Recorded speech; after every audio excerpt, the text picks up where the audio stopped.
अस्सलाम वालेकुम students, in this video we will discuss about the retina. Retina basically क्या है? रेटिना हमारे पास लाइट सेंसिटिव पोर्शन है आई का, जो कि रॉड्स एंड कॉर्ड्स कंटेन करता है। कौन रॉड्स जो है हमारे पास डिम लाइट को डिटेक्ट करती हैं और हमें ब्लैक एंड वाइट विजन देती हैं, जबकि जो कॉन्स है हमारे पास कलर्ड विजन देती हैं। रॉड्स एंड कॉन्स बेसिकली क्या हैं? फोटो रिसेप्टर्स हैं। ठीक है, हम पहले रेटिना की लेयर्स देख लेते हैं, उसके बाद बताते हैं कि ये कैसे डिटेक्ट होती है, इसके बाद डिस्कस करते हैं। रेटिना के हमारे पास 9 लेयर्स हैं। 9 लेयर्स को देख लेते हैं। रेटिनल लेयर्स को हम दो में डिवाइड करते हैं, पिगमेंटेड और न्यूरोनल। पिगमेंटेड में हमारे पास एक लेयर होती है पिगमेंटेड लेयर, और न्यूरोनल में हमारे पास 8 लेयर्स होती हैं। पिगमेंटेड में जो हमारे पास पिगमेंटेड एपिथेलियम लेयर होती है, उसमें हमारे पास 2 पिगमेंट हमें मिलते हैं, मेलानिन और विटामिन ए। न्यूरोनल में हमारे पास 8 लेयर्स हैं। अगर इन दोनों को कंबाइन करें तो टोटल जो है रेटिनल लेयर्स की 9 लेयर्स है। टोटल 9 है, पिगमेंटेड 1 है और न्यूरोनल 8 है। आई बॉल में सबसे पहले हमारे पास क्या होता है? स्क्लेरा होते हैं, कॉर्निया होती है, उसके बाद रेटिना होती है। अब हम रेटिना की लेयर्स देख लेते हैं। रेटिना की बेसिकली 9 लेयर्स हैं। सबसे पहले हमारे पास पिगमेंटेड लेयर एपिथेलियल लेयर होती है, उसके बाद रॉड्स एंड कॉन्स होती है, फिर आउटर न्यूक्लियर लेयर होती है, आउटर प्लेक्सिफॉर्म लेयर होती है, इनर न्यूक्लियर लेयर है, इनर प्लेक्सिफॉर्म लेयर है, गैंग्लियोनिक लेयर है, फिर गैंग्लियोनिक लेयर से ऑप्टिक नर्व फाइबर्स की लेयर बनती है, और फिर इनर लिमिटिंग मेम्ब्रेन है। ठीक है, ये 9 लेयर्स है रेटिना के। ये अक्सर पूछा जाता है ये कितनी लेयर्स है, इनके नाम बताएं। सबसे पहले तो मैं आपको यही बता देती हूँ कि ये inside to outside to inside है। This is the diagram from the book. सबसे पहले हमें आउटसाइड पे हमें दिख रहा है कि आउटसाइड टू इनसाइड लेयर हम जा रहे हैं। सबसे पहले हमने देखा कि स्केलेरा है, कॉर्निया, स्केलेरा है, कॉर्निया है, उसके बाद पिगमेंटेड लेयर है, रेटिना की लेयर्स इसकी स्टार्ट पिगमेंटेड लेयर है, ये रॉड्स एंड कॉन्स की लेयर है। उसके बाद जो है हमारे पास आउटर न्यूक्लियर लेयर है, क्योंकि यहाँ पे न्यूक्लियस को रॉड्स एंड कॉन्स के परसेंट है, तो आउटर न्यूक्लियर लेयर है। फिर आउटर प्लेक्सिफॉर्म लेयर है। ये जो प्लेक्सिस बना रहे हैं हॉरिजेंटल सेल्स, इस वजह से इनको कह रहे हैं कि आउटर प्लेक्सिफॉर्म लेयर है। उसके बाद हमारे पास आ जाती है इनर न्यूक्लियर लेयर, जिसमें हमारे पास बाइपोलर सेल की जो है न्यूक्लियस प्रेजेंट होता है, इसलिए इसको इनर न्यूक्लियर लेयर बोलते हैं। उसके बाद इनर प्लेक्सिफॉर्म लेयर, जैसे कि ये एमेक्राइन सेल्स दिख रहे हैं जो कि कनेक्ट कर रहे हैं एक दूसरे को, और बाइपोलर सेल्स के, इसलिए इसको इनर प्लेक्सिफॉर्म लेयर कह रहे हैं। इनर प्लेक्सिफॉर्म लेयर के पास हमारे पास गैंग्लियोनिक सेल लेयर है। इसमें क्या होता है कि हमारे पास जो स्टिमुलस है ये सब फाइबर्स जो स्टिमुलेट करके ऑप्टिक नर्व बनाते हैं। फिर हमारे पास आ जाती है ऑप्टिक नर्व लेयर और इनर लिमिटिंग मेम्ब्रेन। ठीक है, सबसे पहले क्या होता है कि हमारे पास लाइट जो है हमारे पास इनर लिमिटिंग मेम्ब्रेन पे पड़ती है, क्योंकि सबसे इनसाइड पे है और ये आउटसाइड पे है। ठीक है, इनसाइड पे हमारे पास इनर लिमिटिंग मेम्ब्रेन पे पड़ती है डायरेक्शन ऑफ द लाइट। अब आप लोग सोच रहे हैं कि फोटो रिसेप्टर तो हमारे पास इनर साइड पे है, तो ये आउटर साइड पे है, तो ये इनर साइड से लाइट क्यों पड़ रही है? इसका रीज़न ये है कि हमारे पास सबसे पहले इनर साइड पे लाइट इसलिए पड़ती है क्योंकि यहाँ से गैंग्लियोनिक सेल से मूव करते हुए फिर जो है हमारे पास इतना पोटेंशियल नहीं यहाँ पे क्रिएट कर पाती है, फोटो रिसेप्टर के पास जाती है। फोटो रिसेप्टर्स के पास से एक्शन पोटेंशियल जनरेट होता है। अब एपिथेलियल लेयर पे भी नहीं आती, फिर रॉड्स एंड कॉन्स पे जाती है। यहाँ से जो है हमारे पास कुछ लाइट जो है पिगमेंटेड लेयर पे चले जाती है, जो कि जिसके अंदर जो है हमारे पास एक मेलेटोनिन पिगमेंट प्रेजेंट होता है, जो कि इसको एब्जॉर्ब करता है और फैलने नहीं देता। रॉड्स एंड कॉन्स के बाद फिर हमारे पास दोबारा जाती है वर्टिकल के बाद में हमारे पास बाइपोलर सेल्स के पास जाती है, फिर गैंग्लियोनिक सेल्स के पास जाती है, उस पर ऑप्टिक नर्व पे, और फिर ऑप्टिक नर्व जो हमारे पास ऑप्टिक फाइबर डिस्टेंस है हमारे पास रेटिनल लेयर से मूव करते करते फ्यू हंड्रेड्स का है। इस वजह से अगर हम जो है हमारे विजन में हमारी विजन क्लियर, इमेज क्लियर नहीं होगी, क्योंकि यहाँ से उसको लाइट को मूव करना पड़ता है। इस वजह से एक रेटिना में हमारे पास एक फोवियर प्रेजेंट होता है, जो कि हमारे पास लाइट को जो हमारी इमेज बननी होती है उसको क्लियर करता है। अब ये फोविया का क्या काम है देखते हैं हम। फोविया में क्या होता है कि ये फोविया जो है हमारे पास रेटिना के मिडल में प्रेजेंट होता है। ये हमारे पास जो है कैपेबल होता है एक्यूट और डिटेल्ड विजन के लिए। अब फोविया में क्या होता है? फोविया में जो है हमारे पास एंटायरली कोन्स प्रेजेंट होती हैं, रॉड्स प्रेजेंट नहीं होती हैं। और इसके साथ साथ जो भी गैंग्लियोनिक सेल की लेयर्स है, रेटिना की जो लेयर्स हैं वो सब एक साइड पे होती हैं, और कोन्स को डायरेक्टली जो है लाइट पड़ती है, और जो है ये डिटेल विजन में हेल्प करती है, डिटेल विजन में हेल्प करती है हमारे, इसलिए। और जो है हमारे पास कोन्स का जो स्ट्रक्चर है फोविया में वो डिफरेंट है, जबकि जो रेटिना की लेयर्स में है वो डिफरेंट है।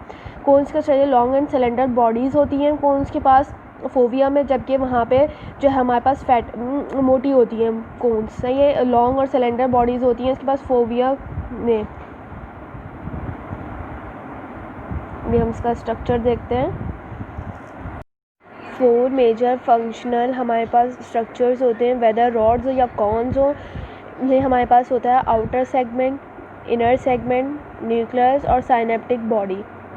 आउटर सेगमेंट में हमारे पास जो है फोटोकेमिकल प्रेजेंट होते हैं। रॉड्स और कॉन्स के इन दोनों के अलग अलग होते हैं।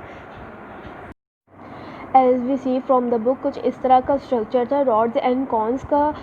अगर हम जनरल से, ये हमारे पास आउटर सेगमेंट था, ये हमारे पास इनर सेगमेंट है, और ये जो हमारे पास न्यूक्लियस है, और ये जो है हमारे पास साइनेप्टिक बॉडी है। ठीक है, जो आउटर सेगमेंट में क्या होता है कि हमारे पास जो है सिल्वर फोल्ड्स पड़े हुए होते हैं, डिस्क होती हैं जो कि सेल मेम्ब्रेन की जो कि सेल मेम्ब्रेन के फोल्ड्स होते हैं। सिल्वर डिस्क पड़ी हुई होती हैं जो कि सेल मेम्ब्रेन के फोल्ड्स होते हैं, जिसमें जो है हमारे पास मेलानिन पिगमेंट और विटामिन ए जो है पड़ा हुआ होता है। मेलानिन पिगमेंट और विटामिन ए होता है। मेलानिन पिगमेंट जो है हमारे पास रिफ्लेक्शन को रोकता है लाइट की, और जो विटामिन ए हमारे पास रोडोप्सिन, जो कि हमारे पास रोडोप्सिन फोटोकेमिकल है जो कि रॉड्स में प्रेजेंट होता है, उनको सिंथेसाइज कराता है। ठीक है, अब इनर सेगमेंट में आ जाते हैं। इनर सेगमेंट में क्या होता है कि हमारे पास साइटोप्लाज्म होता है। इस साइटोप्लाज्म में बहुत सारे माइटोकॉन्ड्रिया हमें मिलते हैं। ये माइटोकॉन्ड्रिया जो है एनर्जी प्रोवाइड करते हैं, एटीपी एनर्जी प्रोवाइड करते हैं for the normal functioning of the retina. Rhodopsin को फॉर्मिंग करने के लिए जो हमें एटीपी की ज़रूरत होती है वो हमें माइटोकॉन्ड्रिया से मिलती है। ठीक है, अब हम, ये न्यूक्लियस है और ये साइनेप्टिक बॉडी है। साइनेप्टिक बॉडी क्या करती है, हमारे पास साइनेप्स कराती है हॉरिजेंटल सेल से और बाइपोलर सेल्स के न्यूक्लियस से। डायरेक्ट भी करवा सकते हैं और हॉरिजॉन्टल सेल्स के ज़रिए भी करवा सकती है। पिगमेंटेड लेयर की बात कर लेते हैं रेटिना की। इसमें हमारे पास दो इम्पॉर्टेंट चीज़ें प्रेजेंट होती हैं। एक होता है मेलेनिन होता है जो कि ब्लैक पिगमेंट है, और विटामिन ए होता है। मेलेनिन किस काम के लिए होता है, मैंने आप लोग को पहले भी बताया था कि मेलेनिन जो है हमारे पास लाइट की रिफ्लेक्शन को रोकता है। मतलब कि अगर एक जगह पे लाइट पड़ रही है और मेलेनिन जो है उसको तमाम पूरे रेटिना को स्टिमुलेट के रिसेप्टर्स को, रॉड्स एंड कॉन्स को स्टिमुलेट करने से रोकता है मेलेनिन पिगमेंट। एंड और मेलेनिन, ये सबसे इसकी इंपॉर्टेंस जो है हमारे पास उन पेशेंट्स में नज़र आती है, एल्बिनोस पेशेंट्स में नज़र आती है जिनमें मेलेटिन एब्सेंट होता है। क्या होता है कि उनके जो लाइट जो है पूरे रेटिना में रिफ्लेक्ट हो जाती है और उनको कुछ ज़्यादा ही 20/100 या 20/20 जो है नज़र आने लगता है, जबकि जो नॉर्मल विजन होती है वो हमारे पास 20/20 होती है। ठीक है, द रेटिना की बात कर लेते हैं। इसमें हमारे पास सेंट्रल रेटिनल आर्टरी और क्रोइड ब्लड वेसल्स आ जाती है। सेंट्रल रेटिनल आर्टरी जो है हमारे पास जो हमारे पास ऑप्टिक गैंग्लियोनिक सेल्स के जो गैंग्लियोनिक सेल्स आउटसाइड से जो रेटिनल की आर्टरीज़ है उनको सप्लाई करता है, जबकि जो इनर साइड की सप्लाई, इनर लेयर्स को सप्लाई करता है, जो कि गैंग्लियोनिक लेयर्स वगैरह हैं, उन सबको सप्लाई करता है।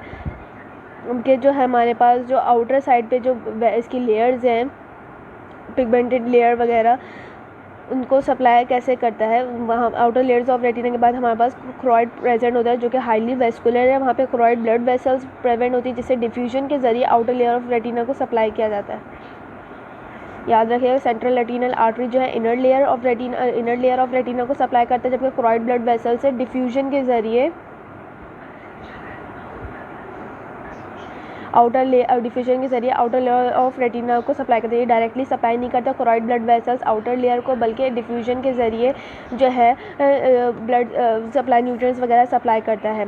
एक और यहाँ पे एक क्लिनिकल है रेटिनल डिटैचमेंट। इसमें क्या होता है कि रेटिना डिटैच हो जाता है एपिथेलियल लेयर, मतलब पिगमेंटेड लेयर जो है यहाँ से रोड्स एंड कॉन्सिया से डिटैच हो जाती है। इससे क्या होता है कि हमारे डिटैच हो जाती है और रेटिनल डिटैचमेंट करती है। ये जो इंजरी है किस वजह से होता है कि इंजरी आई बॉल की इंजरी हो रही है, यहाँ पे जो है फिर फ्लूइड और ब्लड जो है एक्यूमुलेट होना शुरू हो जाता है। इससे जो है विजन पे बहुत फ़र्क पड़ता है। ये अगर 2-3 दिन में अगर इसकी सर्जरी की जाए और इसको ठीक कर लिया जाए तो फिर पर्सन जो है एबल होता है सही क्लियर विजन के लिए। वरना ये जो है हमारे पास पूरी आई को डिस्ट्रॉय करता है, हमारी विजन सही से नहीं दिख पाता, विजन हमें क्लियर नहीं हो पाता है।